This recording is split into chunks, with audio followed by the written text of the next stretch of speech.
안녕하세요. 리노TV 리치노마드입니다. 오늘 코스피가 2300선이 무너지고 말았습니다. 며칠 전에도 2300선이 장중에는 무너졌다가 그래도 막판에 거의 2300점 몇 이렇게 하면서 잘 버텼는데, 오늘은 그나마도 심리적으로 좀 지지를 받을 줄 알았던 2300선이 무너져 버렸습니다. 어저께 미국 같은 경우는 장 초반에는 훅 빠졌다가 그래도 장 후반으로 가면서 다시 살아나서 오르고 끝났는데, 물론 다우는 조금 빠지긴 했습니다만 나스닥이나 S&P 500은 오르고 끝났는데, 우리는 영 힘을 못 쓰네요. 달러도 지금 이제 1300원을 훌쩍 넘어가 있는 상황이고, 미국이 중국에 부과했던 관세를 이제 징벌적으로 확 높여놨던 관세를 좀 풀어줄 거다, 물가를 좀 안정시키기 위해서.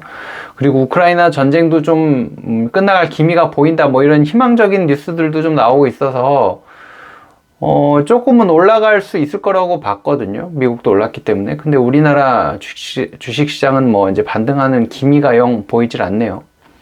미국은 그래도 바닥 대비해서 조금 올라온 것 같긴 하는데 말이죠. 그리고 지금 금리가 장단기 금리가 역전되고 하면서 경기 침체는 거의 기정사실화로 받아들이는 것 같기는 한데, 그래도 이제 몇 가지 지표들이 이제 침체는 확인했지만 아주 장기적이고 극심한 침체까지는 예상되지 않는다라고 하기도 하고, 약간의 이제 희망을 갖기도 하면서 조금은 이제 바닥을 찍고 그러니까 서서히 이제 뭔가 회복을 할 수 있는, 주식 시장은 회복을 할 수 있는 지표들은 몇 가지 보인다. 채권 시장은 조금 벌써 이제 그게 반영되기 시작했다. 여러 가지 얘기들이 나온단 말이죠. 근데 우리는 전혀 그런 느낌을 받지 못하고 있는 그런 상황인 것 같습니다. 과연 이런 상황에서 어떻게 해야 될까요? 그리고 저는 어떻게 하고 있는지 좀 궁금하신 분들도 별로 없을 수도 있지만 있으실 것 같은데, 저도 몇 번 말씀드렸지만 올해 참 많이 까먹었습니다. 많이 까먹었는데, 근데 작년엔 또 제법 벌었거든요. 근데 사람들은 이제 벌었던 거는 사실 생각이 잘 안 나고요. 까먹는 것만 자꾸 생각나고, 이런 이제 자꾸 손실을 보는 상황에서는 하지 말아야 될 행동들을 가끔 합니다. 물론 이렇게 많이 빠질 것을 미리 예상을 하고 미리 정리를 하신 아주 현명한 똑똑한 분들이 있으시다면 그분들이야 더할 나위 없이 지금 편안하고 오히려 이제 지금을 사서 담을 수 있는 타이밍으로 생각하시겠지만, 대부분의 사람들은 하다가 지금 이제 확 빠진 상황일 거거든요. 근데 지금 이 상황에서 던지면 사실 어떻게 보면 이제 겨울이 약간 끝나가는, 그러니까 겨울에 이제 한복판을 지나가고 있긴 하지만, 어찌됐든 이게 한두 달이 될지 1, 2년이 될지 3, 4년이 될지 모르겠지만 이제 겨울이 지나면 봄이 올 것 같은데, 그걸 이제 지금 파는 상황이 되거든요. 그래서 저는 사실은 지금은 팔 타임이라고 생각하지 않고 있고요. 이제 당연히 저도 스트레스를 많이 받고 있죠. 원하는 만큼 뭔가 자산을 많이 쌓으셨던 분들은 많이 자산이 줄어들었을 거예요. 얼마 전에도 보니까 우리나라 대기업의 총수들이 얼마에 까먹었다, 누구는 몇십조를 까먹었고 누구는 몇십조를 까먹었고 누구는 몇천억을 까먹었고 이게 기사가 나오던데, 그분들은 속이 쓰리긴 하겠죠. 하지만 한편으로 보면 지금 이 시기가, 물론 그걸 많이 갖고 있었던 분들은 많이 까먹어서 좀 기분이 안 좋을 수도 있지만, 지금까지 투자를 뭔가 적게 하셨던 분들한테는 굉장히 좋은 타이밍이 또 될 수도 있거든요, 한편으로는. 이게 물론 아까 얘기한 것처럼 한 달 뒤가 될지 1년 뒤가 될지 언제가 될지 모르지만, 그 봄이 왔을 때는 지금 이제 좀 열심히 투자하시는 분들, 지금부터 시작을 하셨다든지 아니면 여태까지는 비중이 적었는데 지금 이제 비중을 늘리시는 분들한테는 찬스가 될 수 있는 거죠. 누군가는 테슬라가 막 좋다 그럴 때 천슬라 갔을 때 막 샀단 말이죠, 저를 포함해서. 근데 지금 $700도 안 돼요. 그러니까 30% 백화점에서 세일하고 있는데, 그럼 지금 사야 되는 거 아니야? 라고 생각할 거란 말이죠, 우리가 뭔가 물건을 살 때는. 근데 지금은 이제 공포에 질려서 그런지 몰라도 안 사는 사람도 있고, 물론 이런 찬스를 이용을 잘 하시는 분들도 있습니다. 이제 그분들이 나중에 몇 년 뒤가 돼서는 당연히 내가 참 그때 잘했어 라고 분명히 얘기할 수 있는 상황들이 올 거라고 저는 이제 믿는 거거든요. 왜냐면 역사가 얘기해 주잖아요. 이 뭔가 가치가 계속 늘어나고, 그러니까 화폐의 가치는 줄어들고 다른 자산의 가치가 커지고 주가 지수도 어찌됐든 올라가고 뭐 등등등. 물론 이제 그런 것들을 잘 골라내야 되긴 하겠지만,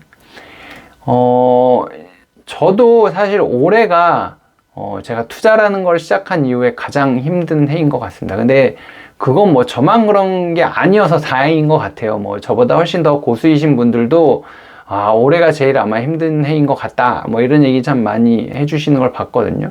그래서 지금 다 힘든 상황이긴 하지만 그냥 힘들다만 한 게 아니라 지금 그러면 내가 뭘 해야 되나, 지금 내가 할 수 있는 게 무엇일까를 생각을 해야 되는 거잖아요. 항상 우리가 위기가 다가오면.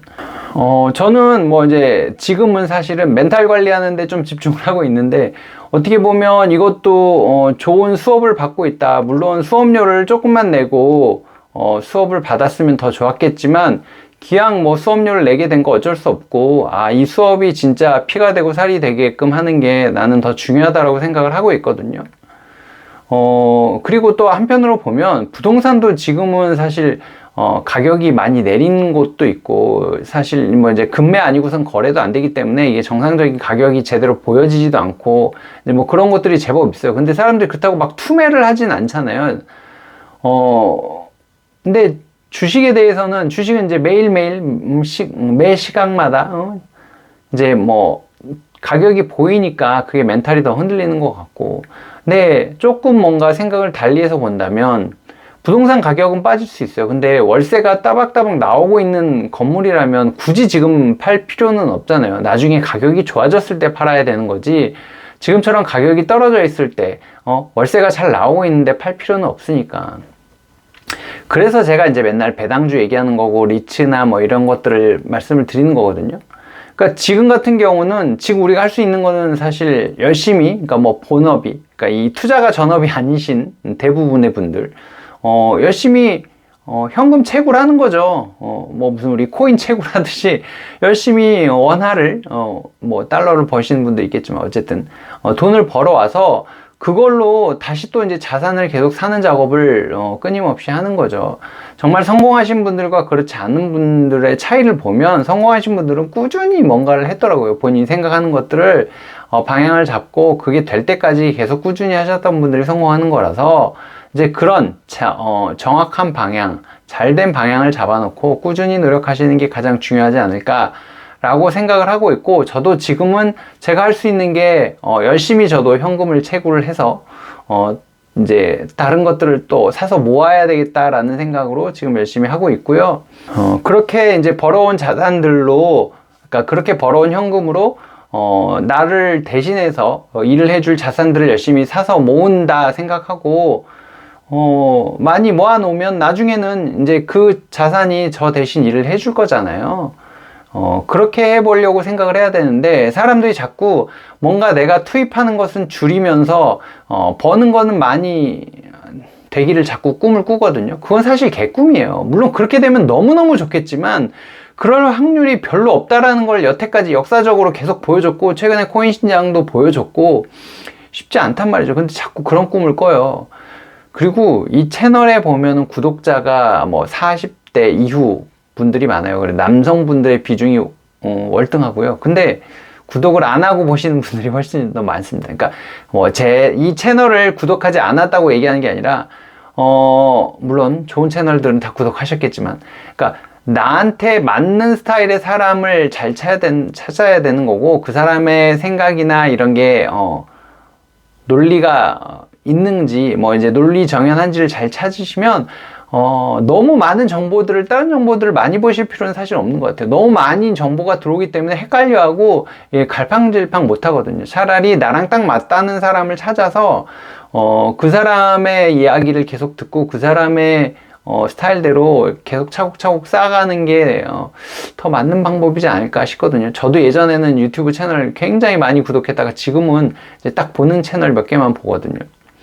너무 정보가 많아져도 헷갈리더라고요. 하여튼 제가 뭐 지난 주말에도 아울렛에 갔다 오고 어저께도 어디 백화점 갔다가 공연장 갔다 했는데 사람들이 엄청 많더라고요. 물론 물가가 올라가서 다 가격은 올라가긴 했는데 사람들은 소비를 줄일 생각이 별로 없어 보여요. 물론 앞으로 이제 뭐 물가가 더 올라가고 금리가 올라가고 하는 상황이 생기면 돈줄이 그러니까 줄어들면 돈줄이 막히면 아무래도 가처분 소득이 좀 줄어들어서 위축되는 경향이 있겠지만 뭔가 아주 심각한 어마어마한 경기 침체가 와서 다 멸망할 거야 뭐 이런 분위기는 가기 쉽지 않겠다라는 뭐 이제 물론 경제적 지식이 짧아서 그럴지 모르겠지만 하여튼 그런 느낌은 좀 들거든요. 어찌됐든 지금 이제 겨울인 건 확실한데 이 겨울이 얼마나 길지는 잘 모르겠고 하지만 겨울이 끝날 거라는 건 그게 언제가 될지 모르겠지만 끝날 거라는 걸 우리는 다 알잖아요. 그래서 우리는 이제 봄이 올 거라는 걸 알고 있기 때문에 그런 부분들은 우리가 이제 봄에 뿌릴 씨앗을 지금은 준비해야 되는 시기가 아닐까 생각이 됩니다. 뭐 다들 힘들어 하시는 상황일 거고 아예 이제 뭐 나는 이제 주식이나 뭐 이런 투자는 안 할래. 그냥 금리 많이 올라간다니까 저금이나 할래 라는 생각을 하시는데 그거는 오히려 저는 더 위험한 생각이라고 보고요. 오히려 항상 위기가 찬스이기 때문에 이런 부분들 우리가 할 수 있는 것들을 찾아서 지금부터 열심히 해보는 게 2, 3년 뒤에 우리가 1, 2년 뒤에 우리가 좀 웃을 수 있는 그런 상황이 만들어질 확률이 더 높지 않을까 생각합니다. 오늘은 여기서 마치도록 하겠습니다. 고맙습니다.